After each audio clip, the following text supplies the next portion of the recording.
Well, thank you very much for joining us. It is the 29th day of May 2024 and you're just in time for trending news here on Lookuptv. Remember, you can watch this bulletin live on our Facebook and YouTube pages at Lookuptv. We kickstart our bulletin now, and Prime Cabinet Secretary Musalia Mudavadi has emphasized the need for institutions of higher learning to adopt sustainable interventions aimed at building resilience and fostering innovation.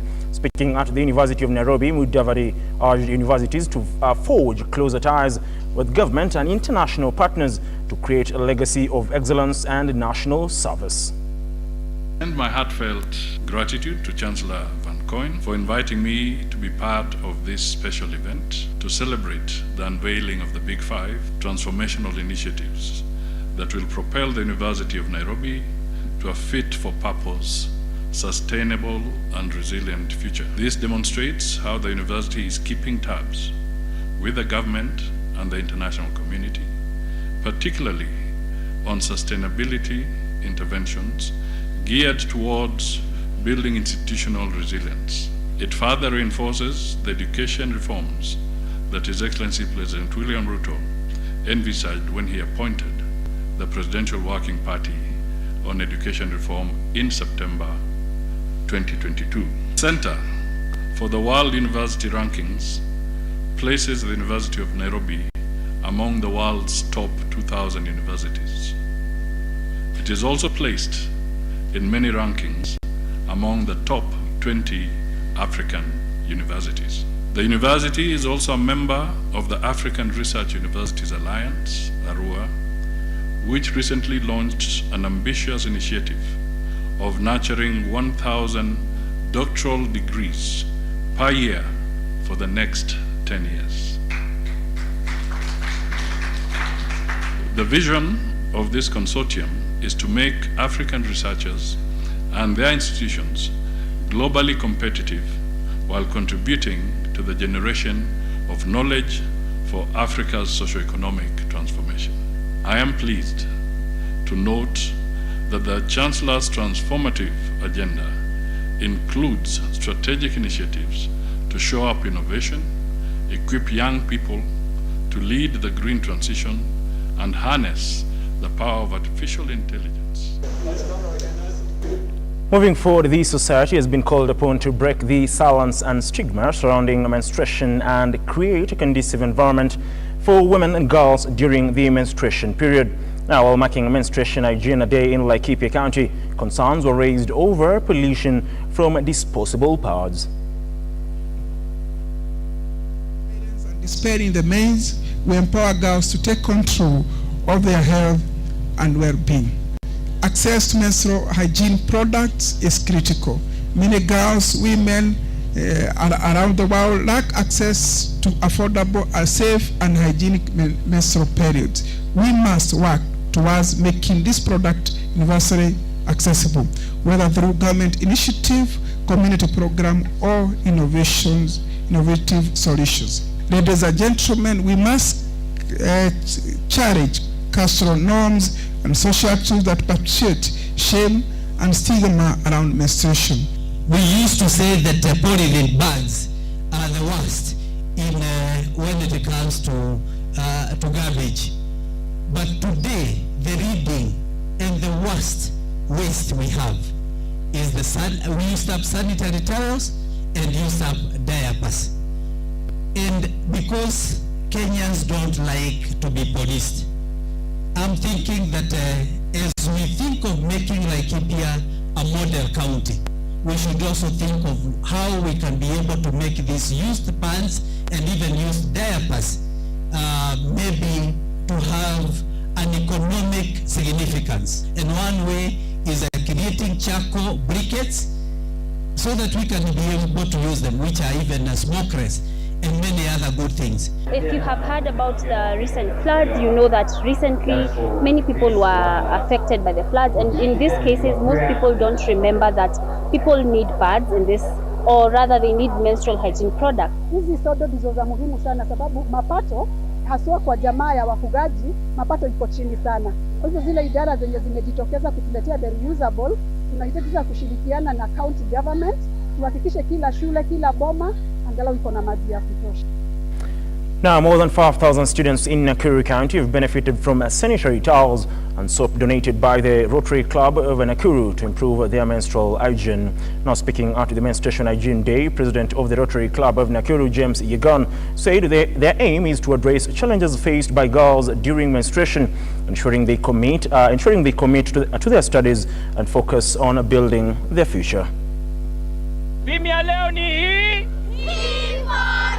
My name is James Yegon, and I'm the current president of the Rotary Club of Nakuru. We still have a lot of girls who are still facing challenges of accessing sanitary towels, and that has hindered their performance, in which so many girls have not been able to access education because girls do miss schools 4 days a month, and that has really interfered with their education. Our girls, most of them, they come from very vulnerable families, and many may not be able to afford their sanitary towels.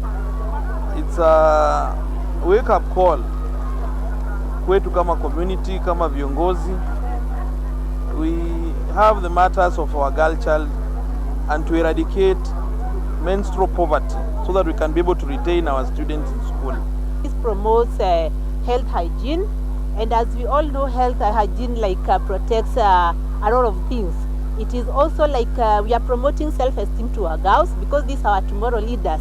These are the people we want them to promote we want also to give the pass to them so that they can maintain the hygiene by also protecting sure that they will protect diseases that might come along with unhygiene.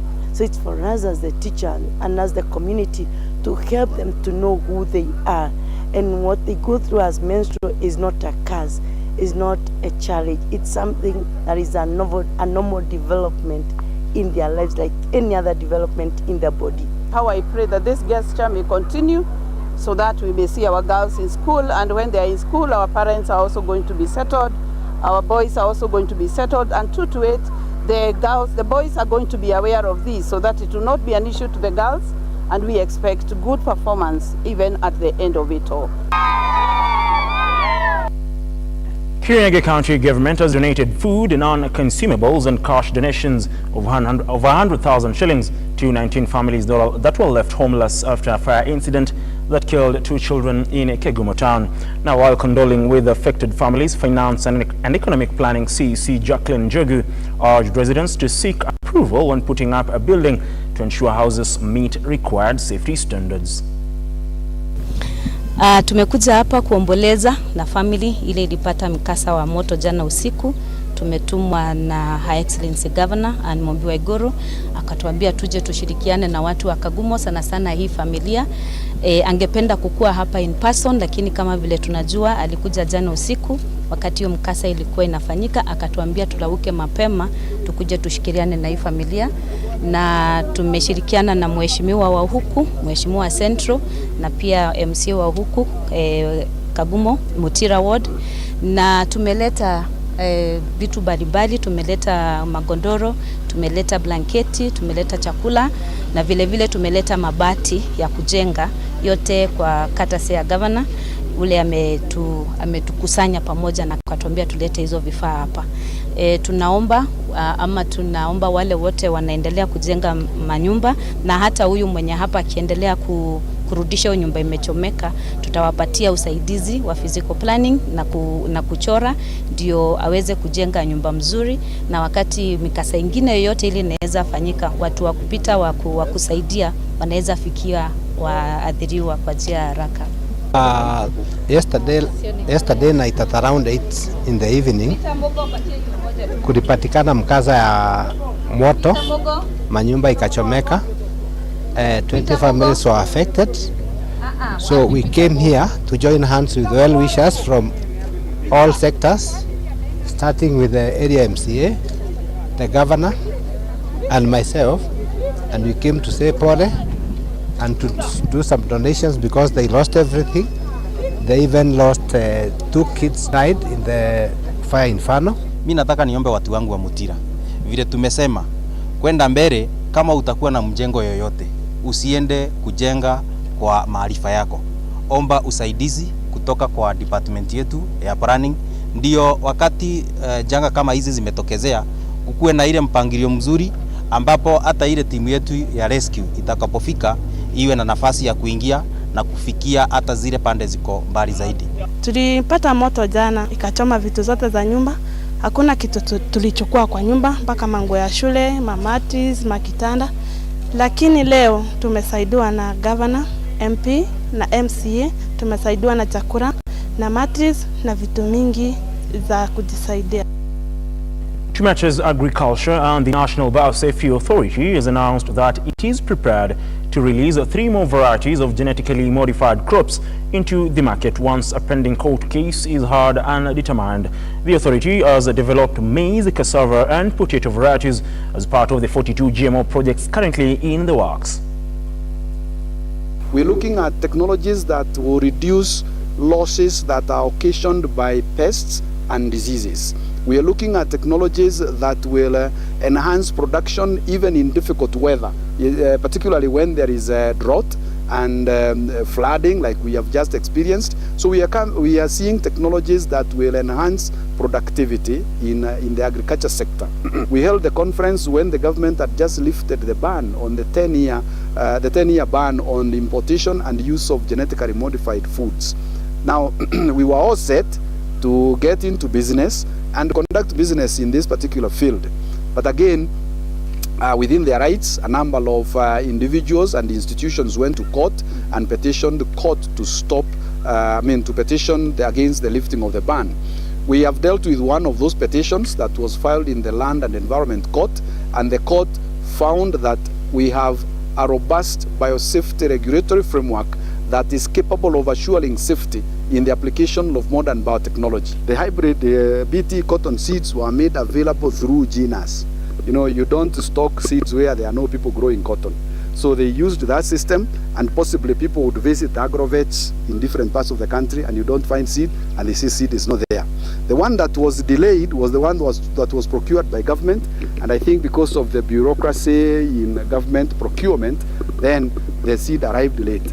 But even arriving late, more expensive, the quality assurance and the production assurance balances out and makes it even more beneficial than cultivating using the traditional seeds. Finally, the Murang'a County Administration, in partnership with the Food for Education Organization, is piloting a school feeding program in 55 public primary schools.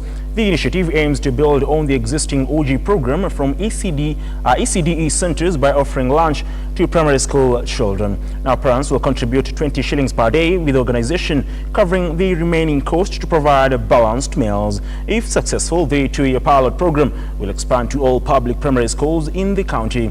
Now, the program seeks to enhance student concentration and support local farmers by sourcing food locally.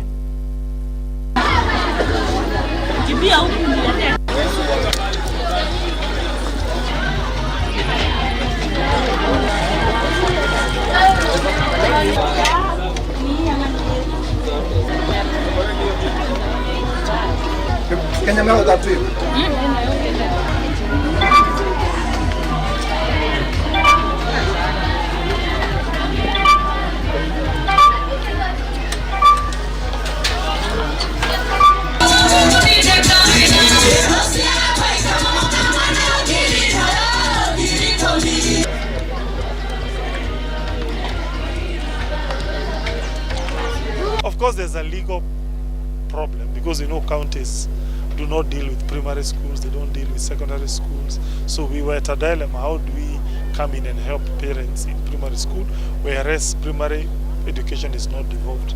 However, we decided to get a middle ground. Parents copy, and us we get a donor who supports the balance. Wengine hata wanakosa kukuja shule kwa sababu huko manyumbani saa zingine kuna mashida mingi sana. Mzazi anashindwa labda huyo mtoto hajakula kitu kutoka asubuhi, na hata labda usiku yenye imepita hata hakukuwa amekula. Kwa hivyo hii program itasaidia kuweka watoto shule na watoto waweze kuperform vizuri juu watarimini shule. Our population has continued to grow. The runners have embraced it, they're enjoying the food, the parents are here in large numbers, they are enrolling for the program, and we hope they will continue supporting the program. Tufurahisha sana kama wamama juu unaweza tu kuwa na hizo 20 bob kwa nyumba, lakini hasiwezi kugharimia mtoto kubeba chakula. Lakini sasa kuna programu nzuri ni kuweka tu hizo pesa hizo 20 kwa simu, alafu mtoto wako anasafiwa lunch. Mtoto atakuwa na kula chakula ambacho si baridi. Vile chakula chenyewe kimetayarishwa kwa kuzingatia viwango vifaavyo vya usafi. Kwa hivyo magonjwa mengine ambayo tunapata ya tumbo ni kumaanisha hayo yatakuwa ni mambo ya kihistoria, ni mambo tumeachana nayo. Well, that particular story wraps up our bulletin at this particular moment in time. But remember, we'll be coming to you at 7 and 9 p.m. on the Inside tonight with the various detailed stories. But top among them is the press conference by the chairperson of the Budget and Appropriations Committee, who is Kiaru MP Ndindi Nyoro, in regards to the financial, of course, budget for the financial year 2024-2025 and the supplementary estimates too for the financial year 2023-2024, as well as a look at the elections that is ongoing in the Republic of South Africa. Until then, you can visit our website www.lookuptv.co.ke just to get an overview of the stories making headlines not only here in the country but as well across the borders. Do have yourself a wonderful evening, and like always, God bless.